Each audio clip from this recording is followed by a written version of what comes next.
Twongeye kubasuhuza mwebwe abadukurikiye. Uyu ni wa mwanya tubagezaho update ku makuru avugwa muri politike y'akarere k'ibiyaga bigari, by'umwihariko uyu munsi tukaba turongera gusimbukira mu burasirazuba bwa Kongo, ahari kuvugwa coup d'etat yagombaga gukorerwa Perezida Felix Tshisekedi nyuma gato y'amatora, ariko ikaza kuburizwamo, ndetse tukaba turi bwongere kugaruka ku makuru mashya avugwa ku bufatanye bwa M23 n'undi mutwe wa Alliance Fleuve Congo uheruka gushingwa wa 15 Ukuboza 2023. Mbere yuko tubagezaho inkuru ivuga kuri coup d'etat, bamwe mu basirikare bakuru ba FARDC bivugwa ko barimo gutegura gukorera Perezida Tshisekedi nyuma yo gutorerwa kongera kuyobora Kongo muri manda ye ya kabiri.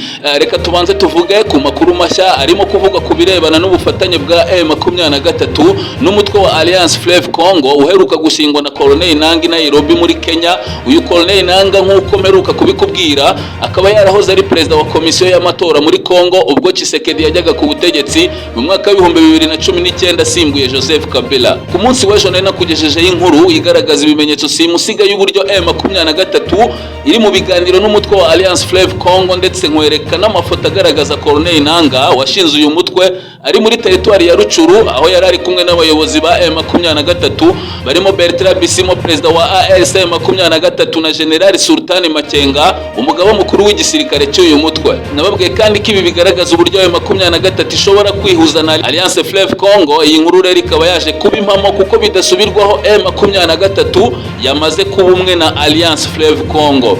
Mu itangazo ryashyizwe hanze n'umutwe wa M23 mu izina rya Bertrand Bisimwa perezida w'uyu mutwe ejo kuwa 2 Mutarama 2024, rivuga ko M23 yafashe umwanzuro wo kwihuza na Alliance Fleuve Congo, ndetse ikindi gikomeye hano nuko muri iri tangazo M23 yahise inatangaza ko Colonel Nanga abaye umunyababanga nshingabikorwa w'iri huriro. Muri iri tangazo M23 ivuga ko yahisemo kwihuza na Alliance Fleuve Congo bikaba umutwe umwe kugira ngo bafatanyirize hamwe kurwanya ubutegetsi bwa Kinshasa. M23 kandi yavuze ko yiyunze na Alliance Fleuve Congo bitewe n'uko ari urugaga rugari kandi rufunguye ku banyekongo bose bifuza impinduka mu gihugu cyabo cya DRC. Ibi kandi byahise binashimangirwa n'ubundi butumwa bwasohowe na Lawrence Kanyuka umuvugizi wa ARC 23 mu bya politike, wavuze ko bahisemo Colonel Nanga nk'umunyamabanga nshingabikorwa w'ihuriro Alliance Fleuve Congo bitewe n'uko yagaragaje ubushake bwo kurwanya ingoma mbi ya Tshisekedi kandi bakaba bahuje intego. Ikigaragara hano nuko mu gihe gito kiri imbere izina M23 rishobora kuvaho hagasigara Alliance Fleuve Congo izaba ihuriyemo abagize umutwe wa M23 bose. Abashinze Alliance Fleuve Congo barangajwe imbere na Colonel Nanga n'abandi bafatanyije bari mu mitwe ya politiki itandukanye n'indi yitwara gisirikare. Uvugwa cyane hano akaba ari Twirwaneho y'Abanyamulenge ikorera muri Kivu y'Amajyepfo, yiyemeje gufatanya nabo gusa izina Alliance Fleuve Congo rikaba ari ryo rishobora kuba rizajya rikoreshwa nk'uko nabikubwiye aho kuba M23. Nukuvuga ko intambara iri kubera mu burasirazuba bwa Kongo itazakomeza kwitwiye abanyekongo bavuga ikinyarwanda gusa bibumbiye muri M23, ahubwo ishobora kujyamo n'abandi banyekongo bo mu yandi moko. Ibintu bivugwa ko bigiye kongerera igitutu ubutegetsi bwa Perezida Tshisekedi muri iyi manda ye ya kabiri igomba kumara imyaka 5. Tukiva kuri iyi nkuru rero, reka duhite dusimbukira ku bivugwa kuri coup d'etat bivugwa ko yari igiye gukorerwa Perezida Tshisekedi. Hongeye kwikangwa coup d'etat muri Repubulika ya Demokarasi ya Kongo yari igamije guhirika Perezida Tshisekedi ku butegetsi wongeye gutorerwa kuyobora iki gihugu muri manda ye ya kabiri.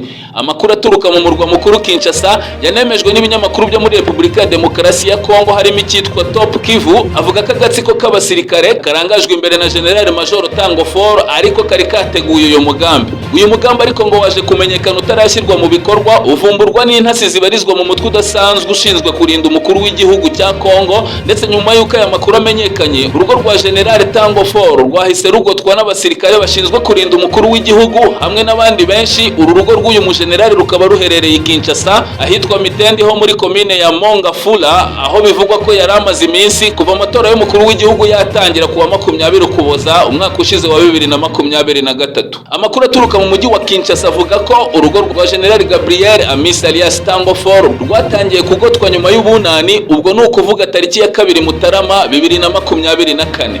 Andi makuru akavuga ko hari ibimenyetso byakusanyijwe n'urwego rushinzwe ubutasi bwa gisirikare, by'umwihariko mu ngabo zishinzwe kurinda umukuru w'igihugu cyangwa se garde presidentielle nk'uko bazita muri Repubulika ya Demokarasi ya Kongo. Ibi bimenyetso ngo bikaba bigaragaza ko hari abajenerali bo mu ngabo za FARDC bayobowe na General Gabriel Amisi Tango For bari bamaze kunoza umugambi wo guhirika Tshisekedi ku butegetsi, kandi ngo bakaba barashakaga kubikora igihe cyo kurahirira kongera kuyobora Kongo muri manda ye ya kabiri kitaragera. Muri kudeta kandi haravugwamo n'ukuboko kwa Joseph Kabila wigeze kuyobora Kongo, aho abayoboke ba Perezida Tshisekedi bakomeje kumutunga intoki. Aba bakavuga ko aba bajenerali barimo Tango For n'abandi bavugwa muri uyu mugambi bose bahoze ari abambari ba Joseph Kabila, kandi ngo na n'ubu baracyamwumvira. Aha rero ngo ntabwo bamushyira amakenga. Ibi bikaba bibaye nyuma y'uko hatangajwe ibyavuye mu ibarura ry'amajwi rya nyuma ryabaye kuwa 31 Ukuboza 2023, bikemezwa ko Felix Tshisekedi ari we wegukanye uwo mwanya ku majwi 73%. Ikindi kandi nuko abasirikare bo ku rwego rwo hejuru mu ngabo za FARDC baturuka mu ntara ya Katanga ikomokamo Moise Katumbi wari uhanganye bikomeye na Tshisekedi muri aya matora aheruka kuba, ubu basa n'abacungishijwe ijisho bitewe n'uko ubutegetsi bwa Tshisekedi bwikanga ko bashobora kugira uruhare mu mvururu ziri kuvugwa ko zishobora kwaduka muri iyo ntara, ikaba yakwigomeka kuri Kinshasa ngo kuko abatuye muri iyi ntara batemera ibyavuye mu matora, bo bavuga ko komisiyo y'amatora Seni yibye amajwi ya Moise Katumbi iyaha Tshisekedi. Kuri Perezida Tshisekedi n'agatsiko ke kamufasha kuyobora iki gihugu, ntabwo abajenerali baturuka mu ntara imwe na Moise Katumbi bagomba kugirirwa icyizere, ahubwo ko bagomba gucungishwa ijisho kugira ngo batagira ubugambanyi bafatanyamo na Moise Katumbi urimo gukekwaho gushaka kugumura abaturage, ndetse bakaba yabifashwamo n'abajenerali bakomoka mu ntara imwe y'icyahoze ari Katanga.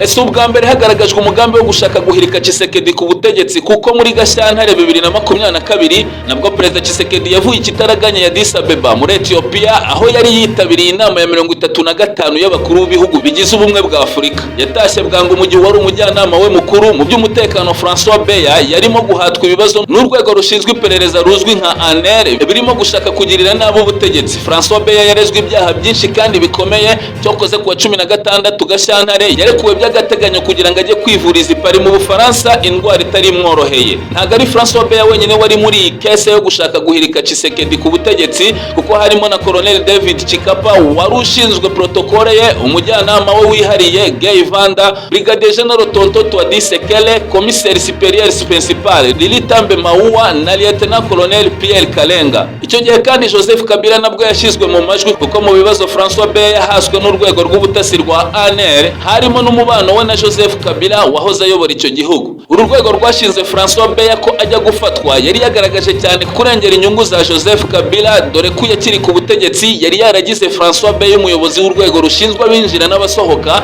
ruzwi nka DGM mbere yo kuba umujyanama wa Perezida Tshisekedi. Mu ibazwa ryo kuwa 14 Werurwe 2022 François Beya yasubije abamuhataga ibibazo agira ati: Kabila ntabwo ari umuyobozi wanjye, ibiganiro byose twagiranaga byakozwe kinyamwuga kandi Perezida yari abizi abikurikirana. Hari kandi n'indi kese yo gushaka guhirika ubutegetsi yavuzwe ko yari yateguwe na John Numbi wari umwe mu bayobozi bakomeye ba polisi ya Kongo washinjwe kwinjiza mu ngabo za FARDC bamwe mu basirikare bahoze muri batayo Simba baba muri Angola na Namibia kugira ngo bahirike ubutegetsi bwa Perezida Tshisekedi. Uyu nawe akaba yarahise atabwa muri yombi ajya gufungirwa muri gereza ya Makala, ariko nyuma aza gufungurwa by'agateganyo ahita aca muri humye inzego z'umutekano zari zishinzwe kumucungira hafi, maze ahita ahungira muri Zimbabwe aho agituye kugeza maginga ya. Gusa Kongo ikaba yaramushyiriyeho impapuro zo kumuta muri yombi, kandi nawe bikavuga ko yari mu bantu ba hafi y'ubutegetsi bwa Joseph Kabila. Aha rero bigahita byumvikana ko ubutegetsi bwa Tshisekedi butajya bwizera na gato Joseph Kabila wahoze ayobora Repubulika ya Demokarasi ya Kongo, nubwo ari we wafashije Tshisekedi kujya ku butegetsi binyuze mu macenga ya politike, ariko byaje guhinduka nyuma y'igihe gito Tshisekedi akijya ku butegetsi, kuko yahise atangira kumwibasira, akaba yarabanje kwirukana bari bahagarariye ishyaka rya Joseph Kabila muri guverinoma no mu nteko nshinga amategeko. Umubare wabo uragabanwa muri izi nzego zose. Icyo gihe Joseph Kabila nawe ahita avuga ko ibyo Tshisekedi atangiye gukora bihabanye n'ibyo bari bumvikanye mbere y'uko amusigira ubutegetsi. Ikindi kandi nuko no mu ngabo Tshisekedi yatangiye gushyira ku ruhande bamwe mu bayobozi b'ingabo ngo bari barasizwe na Joseph Kabila, atangira gushyiraho abo mu ntara ya Kasai akomokamo, ngo kuko atarakize abo Joseph Kabila yasizeho, cyane cyane ko bashoboraga kumubangamira mu nyungu za Joseph Kabila, dore ko aba bajenerali bari bacyumvira Joseph Kabila ndetse banakimufata nk'umuyobozi wabo.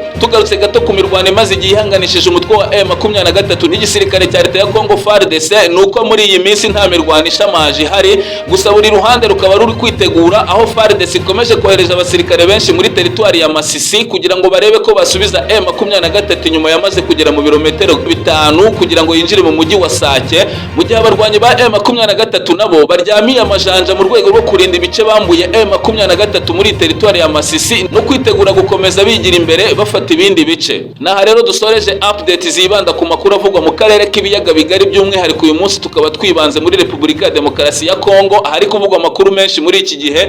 Igihe cyose turi bubonera andi mashya tukaza guhita tuyabagezaho.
Thank you.